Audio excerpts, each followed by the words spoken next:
तो भारत सरकार भी लगातार अपने वहां जल स्टोरेज को यानी वाटर स्टोरेज को बढ़ाने के लिए काम कर रही है। दुनिया के लिए जो संसद की तरह पार्लियामेंट का काम करता है, दुनिया की शांति समृद्धि के लिए काम करता है, ये यूनाइटेड नेशन की महासभा होती है। किसी भी जिले का नाम परिवर्तित करने का फैसला तो राज्य सरकार करती है, लेकिन ये एक गृह विभाग का मामला है, इसलिए इसमें अनुमति लेना केंद्र सरकार के गृह मंत्रालय का आवश्यक हो जाता है।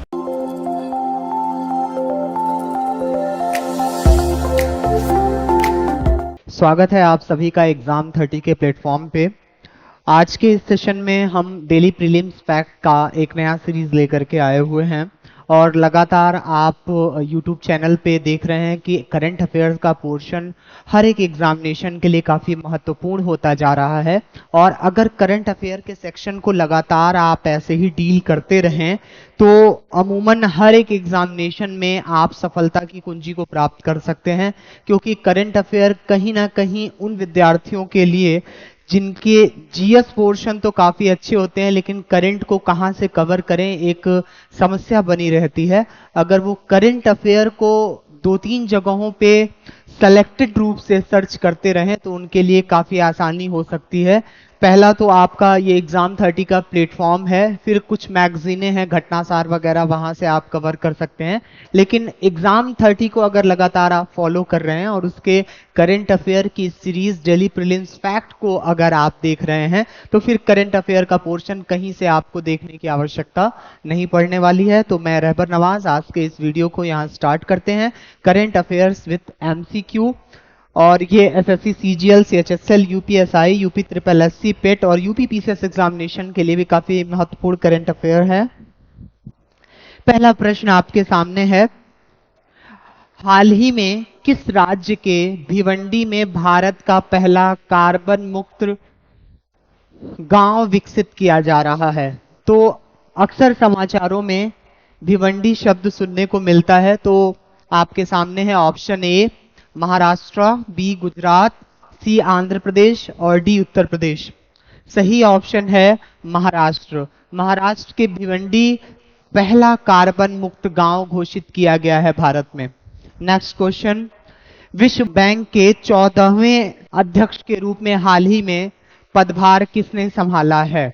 Option A Ajay Banga, option B David, option C Raghuram Rajan, option D none. तो इसमें सही ऑप्शन है अजय बंका। पहले ये भारतीय थे, 2007 के बाद इन्होंने भारतीय नागरिकता छोड़ दी थी और अमेरिकी नागरिकता प्राप्त कर लिया था। उसके बाद विश्व बैंक के जो अध्यक्ष होते हैं वो अमूमन यूरोपियन और अमेरिकी हो सकते हैं, तो ये अमेरिकी नागरिक हैं, इस वजह से इनको अगला 14वां विश्व बैंक का 14वें क्रम के ये विश्व बैंक के अध्यक्ष बने हैं। नेक्स्ट है, हाल ही में संयुक्त राष्ट्र महासभा के 78 अध्यक्ष के रूप में किसे चुना गया है? 78 अध्यक्ष के रूप में। हम जानते हैं प्रत्येक वर्ष जिस प्रकार से हर एक देश की संसद अपने साल भर के कालक्रम में अपना सदन चलाती है, वैसे ही पूरी दुनिया के लिए जो संसद की तरह पार्लियामेंट का काम करता है, दुनिया की शांति समृद्धि के लिए काम करता है, ये यूनाइटेड नेशन की महासभा होती है। तो उसके लिए भी जिस प्रकार हमारे वहां लोकसभा स्पीकर का चयन होता है, विधानसभाओं में विधानसभा अध्यक्ष का चयन होता है, वैसे ही यूनाइटेड नेशन में अध्यक्ष का चुनाव होता है जो लीड करता है उस सभा को। तो इस बार किसे चुना गया है? डेनिस फ्रांसिस को, इब्राहिम सोले को, जॉय बिडेन को, चेरिस हिपकिंस को। तो सही ऑप्शन आपको ट्रिनाड और टोबैगो के डिप्लोमेट हैं डेनिस फ्रांसिस को 78वें यूनाइटेड नेशन संयुक्त महासभा का क्या बनाया गया है? अध्यक्ष बनाया गया है। जॉय बिडेन कौन है? जॉय बिडेन अमेरिका के राष्ट्रपति हैं। चेरिस हिपकिंस कौन है? ये न्यूजीलैंड के नए प्रधानमंत्री बने हैं। न्यूजीलैंड कहां पे है? ऑस्ट्रेलिया के नीचे है, ठीक है। सर्वोच्च चोटी न्यूजीलैंड की माउंट कुक है और तस्मान सी के आसपास ये इलाका पाया जाता है, ठीक है। नेक्स्ट, किस राज्य के अहमदनगर का नाम बदलकर हाल ही में अहिल्या नगर किया जाएगा? Ahilya Nagar. Option A Maharashtra, option B Rajasthan, option C Gujarat and Jharkhand. बताइए। सही ऑप्शन हो जाएगा महाराष्ट्र। अहमदनगर का नाम बदलकर क्या किया जा रहा है? अहिल्या नगर किया जा रहा है। अहिल्या बाई होलकर का नाम सुना होगा, इसी इलाके से संबंधित थी, यही इनका जन्म हुआ था। दैट्स वाई इस जिले का नाम क्या किया जाएगा? अब अहमदनगर से अहिल्या नगर किया जाएगा। किसी भी जिले का नाम परिवर्तित करने का फैसला तो राज्य सरकार करती है, लेकिन ये एक गृह विभाग का मामला है, इसलिए इसमें अनुमति लेना केंद्र सरकार के गृह मंत्रालय का आवश्यक हो जाता है।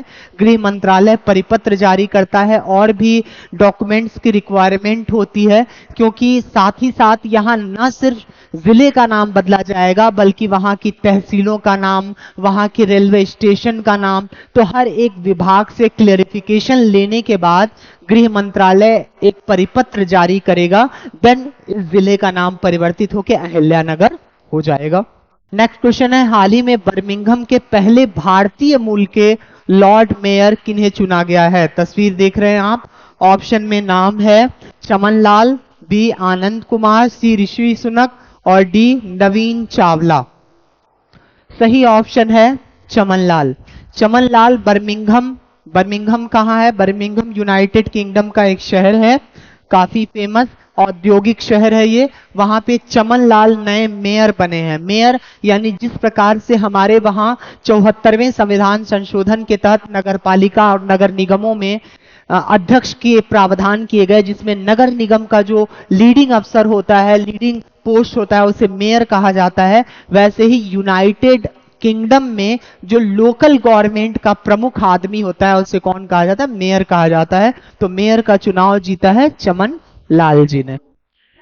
अगला है, किस एयरवेज को हाल ही में 2023 की पर्यावरणीय एयरलाइन का टैगलाइन दिया गया है? यानी ये स्वच्छ ईंधन का प्रयोग करने में बेहतर कार्य कर रही है। वो कौन सी एयरलाइंस है? ऑप्शन ए एतिहाद एयरवेज, ईएनवी यानी इन्वायरमेंटल एयरवेज, रिस्टोर एयरवेज या नन। तो सही ऑप्शन है एतिहाद एयरवेज। ये यूएई यूनाइटेड अरब अमीरात की एयरवेज कंपनी है जिसको पर्यावरणीय एयरलाइन का टैगलाइन दिया गया है। अरब अमीरात ये कहां पे है देश? तो ये अरब प्रायद्वीप में पाया जाता है, फारस की खाड़ी का देश है। ठीक है। हाल ही में सरकार ने अटल भूजल योजना को कब तक के लिए बढ़ा दिया गया है? ऑप्शन है 2027, 2030, 2047, 2075। ये लगभग वो ऑप्शंस हैं जो लगातार सरकार इन ईयर्स को अलग अलग देश के लिए या प्लानिंग के लिए तय करती है। लेकिन अटल भूजल योजना को बढ़ाया तो तब जाएगा ना जब उसकी सीमा समाप्त हो गई हो, ये पता हो। तो आप जानिए 2017 में इस योजना को वर्ल्ड बैंक की सहायता से 5 साल की ड्यूरेशन के लिए स्टार्ट किया गया था, जो स्थानीय रूप से जल के संरक्षण की बात कर रहा है। भारत में जल संरक्षण की एक पुरातन सभ्यता रही है, चाहे वो मध्यकालीन भारत हो, प्राचीन काल में चोलों का काल देखें, ये लोग बांधों का निर्माण कर रहे हैं। अलग अलग जल संरक्षण के प्रणालियां हमें देखने के लिए मिलती हैं। तो भारत सरकार भी लगातार अपने वहां जल स्टोरेज को यानी वाटर स्टोरेज को बढ़ाने के लिए काम कर रही है। उसी के उपलक्ष्य में अटल भूजल योजना प्रारंभ की गई थी 2017 में, और ये 2017 में जब 5 इयर्स आप जोड़ देंगे तो 2022 तक इसका कार्यकाल पूर्ण हो रहा था। तो अब इसे सरकार ने 2027 तक के लिए बढ़ा दिया है। तो ऑप्शन ए सही होगा। और किन राज्यों में ये चलाया जा रहा है? 7 स्टेट में, गुजरात, हरियाणा, कर्नाटक, मध्य प्रदेश, महाराष्ट्र, राजस्थान एंड यूपी। अगला है, NIRF रैंकिंग 2023 जारी कर दी गई है। लगातार 5वें वर्ष समग्र श्रेणी के तहत अपनी रैंक फर्स्ट बरकरार रखा है। वो कौन सा इंस्टीट्यूट है जिसने रैंक फर्स्ट बरकरार रखा है? बताइए। जवाहरलाल नेहरू विश्वविद्यालय है, जामी मिलिया इस्लामिया है, IIT मद्रास है या अलीगढ़ मुस्लिम यूनिवर्सिटी है? कौन सा है? सही ऑप्शन है आपका IIT मद्रास। ठीक है। सेकंड पे JNU है, यहां देखिए चार्ट लगा दिया है मैंने। इसको आप देख लीजिएगा स्क्रीनशॉट लेकर के। फर्स्ट, सेकंड, थर्ड, फोर्थ, वही 2023 की ये पूरी रैंकिंग है। तो आज के इस एपिसोड में इतना ही। Thanks a lot. देखते रहिए एग्जाम 30, क्योंकि एग्जाम 30 न सिर्फ फैक्ट पे बात करता है बल्कि उस कॉन्सेप्ट पे बात करता है जिसपे आप फैक्ट को हमेशा के लिए याद रख सकते हैं, क्योंकि बिना कॉन्सेप्ट के फैक्ट को हमेशा के लिए और एग्जामिनेशन हॉल तक तो पहुंचाया नहीं जा सकता। इसलिए कॉन्सेप्ट को बिल्ड करिए, फिर फैक्ट याद करिए। देखते रहिए एग्जाम 30। Thank you.